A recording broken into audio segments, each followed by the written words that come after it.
When I started a position with an online learning collaborative, I was the kind of the director or the manager of that, and we were sharing, a number of schools were sharing resources, and I kind of coordinated that effort. And I saw for the first time the opportunity of something to actually change how education is done. Not just classroom practice or pedagogy, but funding and attendance and what's important in education. A lot of initiatives get inside the black box of education, and they have great potential to impact it. But they either get absorbed by what's already going on, and we modify it enough so that it fits what we're already doing, or they get spit out. And we don't do that because we can't figure out how to do it within our current structure. With the online learning onset, that has so much power on its own right because of the capability of everyone's got the technology. The insidious pieces are, the technology is so insidious it's all there. And people want that. And so it is really forcing people to change how we look at funding. For example, in Minnesota, where schools are funded based on attendance. Well, if you show up for school, your school gets money for that. Well, if it's an online learning, you don't have to show up. Technically, you don't have to show up to get the learning. So then how do they figure out how to pay the school for your attendance in that environment?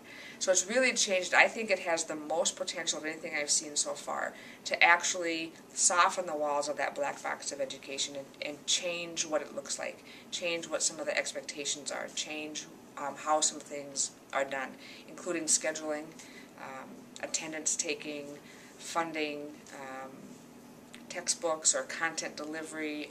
Every aspect of a school system is impacted or could be impacted by online learning, and I think it's lasting. I think it's something that people want, and I think they're going to expect it, and schools will have to start modifying what they do to make it functional. I think there's a number of different ways a district could go about doing that, and that's one of the nice things about online learning. It is very flexible, or can be very flexible, and depending on the state you live in and what opportunities are available, that's going to influence your decision. But the first thing I would suggest is that a school look around at what's available in your state, or what are the laws within your state, what are the expectations and the conditions that a school has to meet in order to do online learning. In most places, a school can do it independent of anything else within the boundaries of their school. But if you want to have students from other schools coming in, that gets a little more challenging. But I would start out with elements of online learning. I would suggest an English teacher or a social studies teacher have some online discussions as part of the regular curriculum. Doesn't mean the kids don't still come to class, but a lot of kids are going to be more likely to discuss things when they're not in the four walls of the classroom, and then you're going to get kids to be involved that weren't involved before. To set something like that up, you have to have teacher buy-in, so definitely you need to look at teachers who are interested and willing to give this a shot. You need to have support from the principal who is willing to also give it a shot and see how this works and be willing to do things differently when necessary. The curriculum director would be key as far as doing the same thing that they're doing now, but just keeping in mind that we might be doing it differently, and making sure that the expectations that a curriculum director has for that curriculum or for that teacher is still being met, even though the delivery system is different. One of the key elements that needs to happen for online learning to be effective in a school, regardless of who is involved on the student end, is teachers need to know what they're doing. And there's a misconception that if you just give teachers a new book or a new program or a new computer or a new initiative, they'll just do it. They just know how to do it. And there's no reason to think that they should or would do that. So they need professional development. How do I teach online? How do I take attendance online? How do I know if my kids are learning online? And those questions are really good questions. And it's questions that they should be questions that they should be asking, that we should be asking of a brick and mortar situation as well. How do I know my kids are learning? They're all in their seats, looking forward at the teacher, but are they learning? And we have to ask those same questions in a brick and mortar or a face-to-face class, just like we do in an online class. In an online class, we don't necessarily know how to find that information out, though. So effective, good professional development is key to making an online program or an online course or online elements within a course effective. Getting support for how do I engage students who aren't engaged. I can probably do that in a face-to-face setting. How do I do it online when I don't maybe even know what they look like, or I don't ever see them face-to-face? How do I communicate effectively online? How do I use email to the best? What are the tools that I need to use to best engage students, to best deliver content to them? How do I get them to turn things in to me so that I know that they did the work? All of those questions need to be answered and addressed. So key to the success is effective professional development, getting teachers the answers to their questions, getting them to ask the questions that they need to ask, and getting them the questions, the answers that will support what they're trying to do.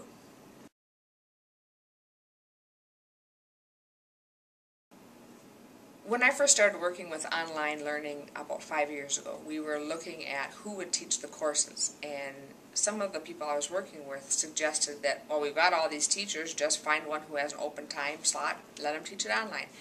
I was very concerned that that idea would proceed. Teaching online, the content is the same. If I'm teaching American history online, history doesn't change. The key factors in history don't change. The content and the concepts that I want to address, that I want my students to master, they're the same. But I cannot simply take my handouts, turn them into PDFs, and upload them onto the web, so for students to download.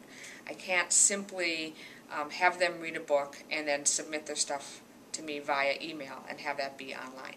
It is a different approach to delivery and dissemination. It's a different approach to knowing what your students know.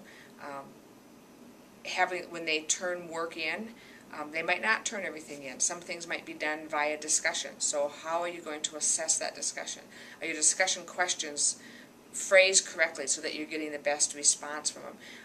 When you're teaching online, you don't have the benefit of seeing the kids slouch in their chairs, or their eyes light up, or they're commenting to each other, and kind of being able to read the room. So the delivery of that material has to be pretty engaging, because you can't necessarily adjust partway through like you can in a lecture or a discussion in a live situation. The content needs to be fairly self-directed, able to be self-directed, independent.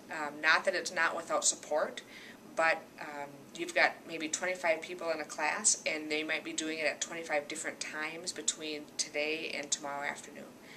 They're not usually all together, so you don't have the benefit of that that group energy, that something's happening all at the same time. People are coming upon ideas at different times. You have to be able to manage that and set situations up so that that can still be captured in some way. You're not just going to send out a narrative of your lecture notes and expect people to read it, because they won't. So you need to, the presentation, the dissemination of information, the collection of information, the collection of questions, the opportunity to ask and answer questions are all set up differently than in a brick and mortar or face-to-face class, which is where professional development is really key. Teachers need to know that going in, and they need to be supported in the effort to get better at that as things go on. They won't do it great the first time, and that has to be okay. If we don't allow teachers to try these things and have students try these things online, or a different method of doing something, not necessarily taking attendance, turning something in via video rather than narrative text or something, we just have to allow those opportunities to be experimented with and tried and modified and changed. If I were a curriculum director in a district where we are trying to move to online and have teachers teach online, one of the first things I would do is start using some online elements in the work that I do with rather than wait for a meeting to have a discussion. I might set up an online discussion board and post a question to that discussion, to that board, and then ask my colleagues or the people on that committee, prior to the meeting on Tuesday afternoon, please go to this website and read this article and respond to these questions, so that when we come to the meeting, we're ready to discuss it in full. To get teachers, that's as one example, to get teachers and others used to that mode of operating. So it's not just we have a meeting on Tuesday, I got to be there on Tuesday. I got some work to do before Tuesday, and it's online, and I can do it whenever I want to. I can do it in the morning, I can do it during a prep, I can do it before I go to bed. But get them living that world a little bit so that they know what it's like, or what it could be like to experience those online elements. That's the first thing I would do, I think, is use some online elements within my work with teachers. If I could envision a checklist for a curriculum director, how to bring a checklist for how to bring online learning into a school district, or what to do to bring it in. One thing would be professional development. That would probably be the number one thing. Selling teachers on the idea that this is a good thing. This is scary, this is different, but it's a good thing, and here's why. And explaining the conceptual pieces of online learning, and how, making sure they also get a sense of how to teach online and how that's different from teaching in a face-to-face class. I would also include an item about the technical skills necessary to be successful online. It's not about the technology, it's about the opportunity that the technology provides. But if you don't know how to do the technology, it's really frustrating. So teachers need to know, how do I take role in my online environment? How do I send a message out to the whole class? How do I send a message out only to the kids who haven't turned this in?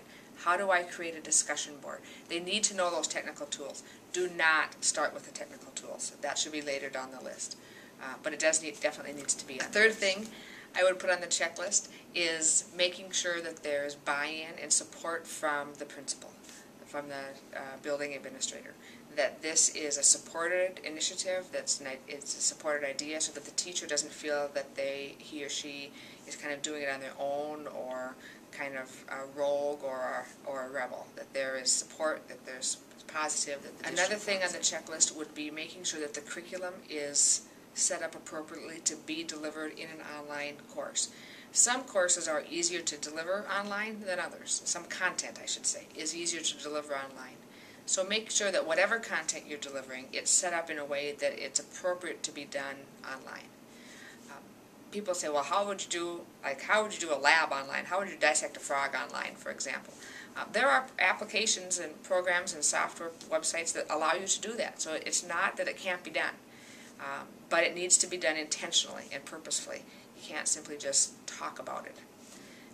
So professional development on the concepts of teaching online, technical skills for how to do the technical pieces of online, getting support from building administrators, and making sure that the curriculum is appropriately delivered in the online method and in the online form would be the four big things that I would put on that checklist.